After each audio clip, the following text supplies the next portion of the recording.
Hello friends, पुन्हा एकदा ग्रुवी style या आपल्या चॅनलमध्ये आपले ग्रुवी स्वागत आहे. आज माहिती सकाळपासून खूप छान लवकर दिवस सुरू झाला. माझी सगळी कामं अर्धी तरी पटापटा झाली. पण कालच कसं मी आईकडून आली तर सगळं घरात पसारा होता आणि तर तो मी आवरला. त्याच्यात वेळ झाला, 3-4 वाजले काल मला आवरता. आणि आज म्हटलं उद्या माझी नणंद येणार आहे आणि माझं भाचा येणार आहे खूप वर्षानंतर. तर मी म्हटलं आपण, आणि शिवाय अधिक मास आहे तर म्हटलं आपण त्यांच्यासाठी काहीतरी स्पेशल तयारी करूया.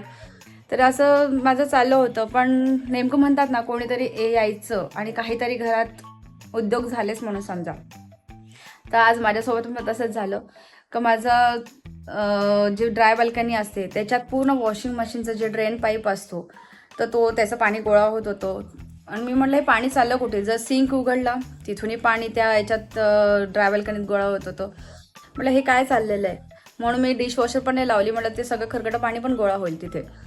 पण असं करून मग मी थोडंसं ते ड्रेन पावडर टाकली तरी काही उपयोग नाही झाला. मग मी थोडंसं ते कोरायचा प्रयत्न केला तर काही नाही झालं. पण असं नंतर लक्षात आलं का तो पाईपच जो असतो डकमध्ये तोच फुटलेला आहे. त्यामुळे आपलं सगळं पाणी पूर्ण वाहत होतं. तर आता त्यामुळे माझं काम सगळं अडलं आहे. सगळे मी बसली आता माझं. आणि कसं तो प्लंबर जे लोक असतात ते येता येता म्हणतात पण खूप वेळ लावतात. शेवटी माझ्या नवऱ्याला फोन केला, त्याने बिचाऱ्याने आता, आणि माझ्या मुलाने तो पण गेला त्यांच्यासोबत. त्याला फोन करून तो आता 10 मिनिटात म्हणतोय येणार आहे. आता त्याचे 10 मिनिटं म्हणजे 1 तास आहे का 2 तास आहे माहिती नाही. पण कधी कधी खूप इरिटेट होऊन जातो. जेव्हा आपल्याला वाटतं आपलं सगळं लवकर होणार आहे आज कामं, त्याच दिवशी नेमका उशीर होतो. आणि कोणी जर येणार असेल तर हमखास आपल्याला अशी अडचण येतेच येते. तुम्हाला दाखवते मी वॉशिंग मशीनचं जे पाणी आहे. इथे हा एक पाईप आहे ड्रेनचा आणि इथे हा एक पाईप आहे. पण हे पाणी जे आहे हे सर्व फुटलं आणि इथे बघा खालचा ड्रेन म्हणजे खालची जमीन दिसतीये डकची, पार्किंग मधली. तर मला काहीच करता नाही येते कारण मशीन मध्ये मी भांडे लावलेले. तरी ते अर्धवटच आहे सगळं. म्हणजे एकंदरीत काय एकंदरीत काय जे आपण आता आंघोळ तरी कशी करायची, झाडून पुसून तरी कसं घ्यायचं? कारण समजा ते प्लंबर वगैरे आले तर ते घाण करणारच आहे. परत परत ते पाय होणार आहे आणि मला नाही आवडत तसं. तर तोपर्यंत माझे काम सगळे अडून बसलेले आहे. तरी मम्मी स्प्रोमला खाऊ पिऊ घालण्याचं काम पहिले करून घेतलं. आणि एवढी आपण काळजी घेतो, एवढं ड्रेन क्लीन ठेवतो, तरी हे असे उद्योग होतात. आणि नेमकं प्रॉब्लेम कधी येतं, इरिटेशन कधी येतं का कोणी येणार म्हटलं आपला मूड छान राहिला तर अशा गोष्टीमुळे आपला कधी कधी मूड ऑफ पण होऊन जातो. पण बघू, होईल सगळं नीट. Hope so. ते प्लंबर लोक आले, वेळेवर आले. पण आता ते जे खालचा फ्लॅट आहे तिथे जावं लागणार आणि ते लोक गेले आहे 3 दिवस गावाला. म्हणजे बघा किती पंचायत येते कधी कधी. म्हणजे देवाला जेव्हा परीक्षा बघायची असते तर तो हर प्रकारे बघतो. पण ठीक आहे, मला माहिती आहे त्याने ज्याने प्रॉब्लेम दिलाय सोल्युशन पण तोच देणार आहे. पण ठीक आहे, होईल जे होणार होईल लवकर.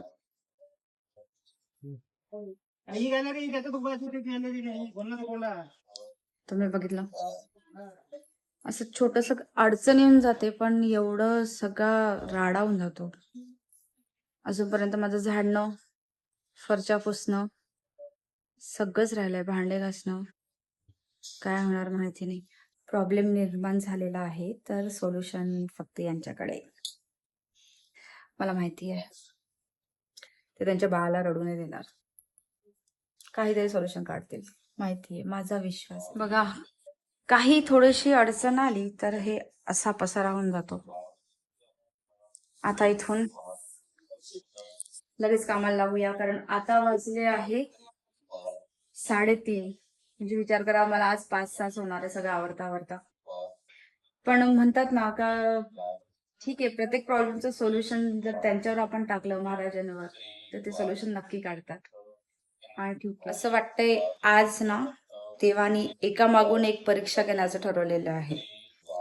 आता माहित नाही ते प्लंबरचं मी तुम्हाला दाखवलं, पण आता डिशवॉशरला काय झालं माहिती नाही, ते सुरू नाही होते. त्यामुळे मला हा सगळा पसारा परत त्या डिशवॉशर मध्ये काढून परत भांडे धुवा लागते. आणि माझा अवतार बघा, खूप मस्त. कारण आता वाजले 5-5:30 झाले तरी चालूच आहे देवाची परीक्षा घेणं. पण जाऊ दे, परीक्षा घेऊ दे देवाने, मी पण द्यायला तयार आहे. आणि आता मला ना एक काल माझ्या आईने त्या स्प्रोमला पैसे दिले होते आणि त्याच्या बाबांनी त्याला कार असते ना ते ऑनलाईन हे केलं आणि तो कालपासून खूप वाट बघत होता त्या कारची. आणि बहुतेक ते पार्सल आता आलंय, तर आपण त्याची रिॲक्शन बघूया. हे बघ काय काय काय अरे काय एक सरप्राईज आहे. तुला आनंद नाही झाला? आनंद झालाय. बघू. मला वाटलं हा खूपच उड्या मारेल. हा पण नॉर्मल रिॲक्शन. कालपर्यंत तर हॅपी होता ना. नकोय का तुला परत करून द्यायची का? नाही नाही. श्रद्धाला अनबॉक्स कर.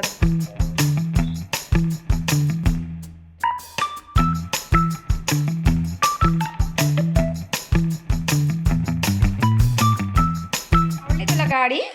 दाखव मला. वाव, अरे सरळ दाखव ना.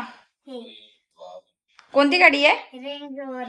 बापरे, पूजा करायची का त्या गाडीची? आपण नंतर करूया. थँक्यू सुंदरजी. थँक्यू बाबा.